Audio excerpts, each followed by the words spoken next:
Les petites copines de Harry et Terry sont parties en voyage d'affaires pour le week-end.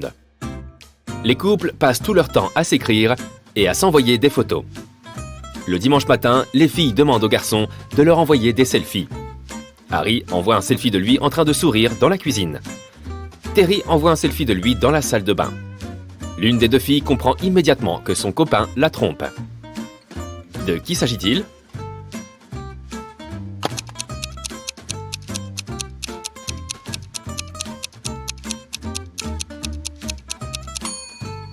C'est Harry. Regarde, il y a une trace de rouge à lèvres sur le verre qui se trouve sur le comptoir de la cuisine. Becca et Tom sont en couple. L'un d'eux loue un scooter chez Brown Scooters et doit maintenant payer la location. Un employé de la compagnie de location leur demande de régler 15 €. Becca et Tom commencent à se disputer. Ils ne sont pas d'accord sur qui doit payer ce tarif de location. Becca dit que c'est Tom qui s'est servi du scooter et que c'est lui qui doit régler la note. Mais Tom dit que c'est Becca qui a utilisé l'engin et que c'est elle qui devrait payer. Lequel d'entre eux ment ?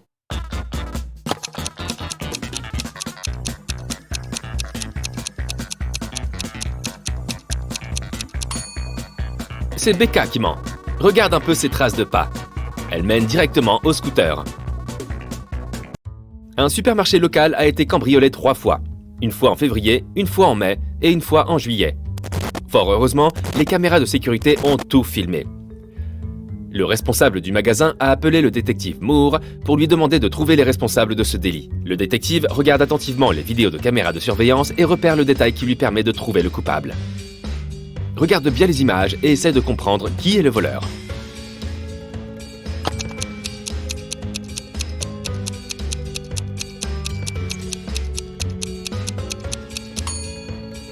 Dans chaque vidéo, il y a une femme enceinte.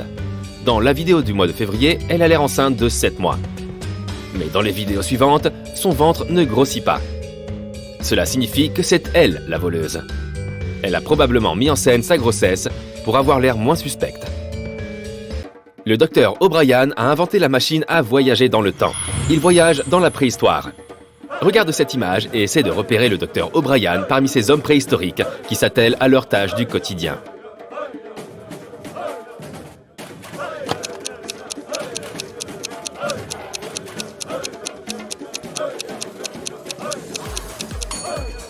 C'est facile. C'est l'homme avec la lampe torche. Il l'a emporté quand il s'est préparé pour son voyage. Katie est en retard à l'école. Quand elle entre enfin dans la classe, elle fait accidentellement tomber les manuels qu'elle avait dans la main. Elle fait un grand bruit. Toute la classe se tourne vers elle. Elle a 20 yeux rivés sur elle. Combien de personnes y a-t-il en classe ce jour-là ?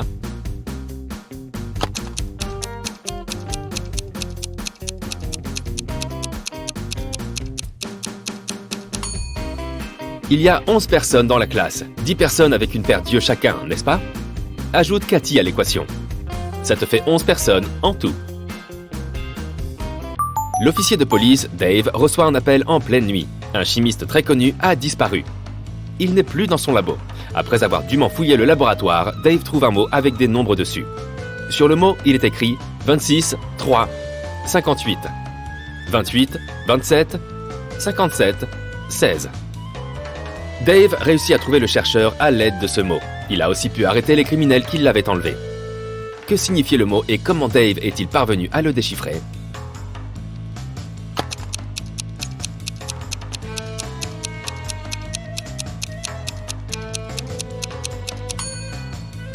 Le chimiste est très intelligent. Chaque nombre présent sur le petit mot correspond à un élément sur la table périodique. Donc l'élément qui correspond au 26 est le fer, Fe. Le numéro 3 correspond au lithium, Li. Le 58 correspond au cérium, Ce. Si tu suis cette méthode, tu peux décoder le tout. La première ligne correspond au mot Félix et la deuxième au mot Nicolas. Après avoir découvert les deux noms, Dave réussit à localiser les criminels et à les arrêter. Elena a enfin acheté une nouvelle guitare. Elle veut en jouer immédiatement, mais elle doit aller à l'école. Elle range son instrument en sécurité dans sa chambre, en fermant la porte, et elle s'en va. Quand elle rentre le soir à la maison, la guitare a disparu. Elle sait que le responsable est quelqu'un de sa famille. Ils se font tout le temps des farces entre eux. Elle les interroge donc un par un. Sa mère lui répond qu'elle n'avait même pas vu la guitare qu'elle s'est achetée. Son père répond qu'il l'avait vu quand il est passé devant la chambre d'Elena, mais il promet qu'il n'y a pas touché. Son frère lui répond qu'il n'est pas monté à l'étage de la journée. Il n'a pas vu la guitare non plus. Elena comprend tout de suite qui est le coupable. Est-ce que tu as compris aussi?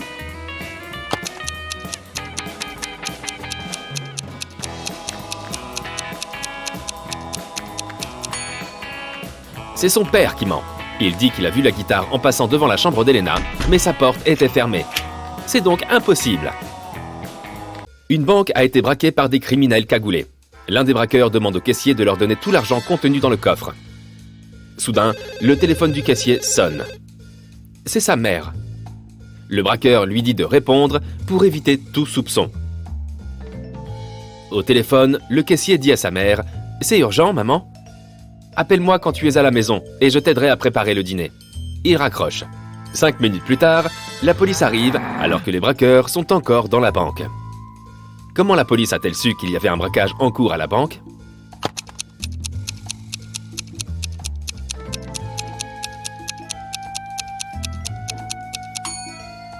Le caissier a été très malin. Pendant qu'il était au téléphone avec sa mère, il a appuyé sur le bouton muet à certains moments. Voilà ce que sa maman a entendu. Urgence, maman, appel, aide.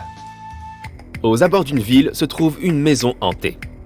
Un groupe d'amis décide de la visiter. Ils s'y rendent le soir. Quand ils arrivent devant la maison, l'un des amis refuse d'y entrer et il tente d'en dissuader les autres. Mais ils se moquent de lui et le laissent dehors. De terribles bruits se font entendre, des bruits d'objets cassés. Peu après, plus rien. John n'a plus jamais revu ses amis.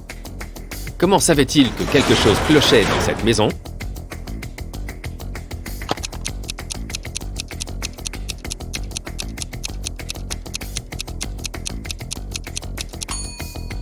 Il a été particulièrement attentif. Il a remarqué qu'il y avait beaucoup de traces de pas qui allaient en direction de la maison, mais aucune trace de pas qui en sortait.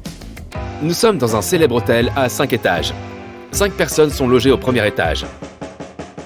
8 personnes sont logées au deuxième étage. 11 personnes sont logées au troisième étage, et ainsi de suite. Chaque étage suivant compte 3 personnes de plus que le précédent. Quel est l'étage qui appelle le plus souvent l'ascenseur?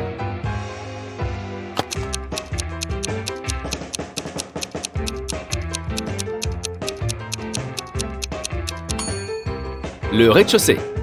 Toute personne qui est logée plus en hauteur doit appeler l'ascenseur pour arriver à destination. Dans une petite ville, 3 professeurs demandent un congé maladie le même jour. Janet dit qu'elle a eu un accident de voiture et qu'elle s'est cassé la jambe. Elle a du mal à se déplacer avec son plâtre. Emma se plaint de son torticolis. Elle s'est blessée en faisant de l'exercice et ne peut plus tourner la tête. Tina dit qu'elle a fait une chute à vélo et qu'elle a mal au bras. À ton avis, qui a tout inventé?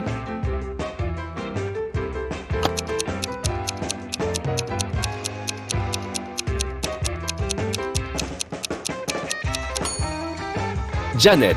Elle dit qu'elle a du mal à marcher à cause de son plâtre. Mais elle n'a même pas de béquille. Tu te lèves le matin et tu te retrouves enfermé dans une pièce. Tu as 4 portes en face de toi. Tu entends un monstre qui arrive, donc tu dois vite trouver la porte par laquelle t'enfuir. Sur la porte tout à gauche, il est écrit « Passe par la porte de droite pour t'échapper ». Sur la deuxième porte, il y a une autre indication. C'est la porte droite. Sur la troisième porte, il est écrit « La liberté, c'est droit devant toi ». Et sur la dernière porte, un panneau indique « Méfie-toi des panneaux ».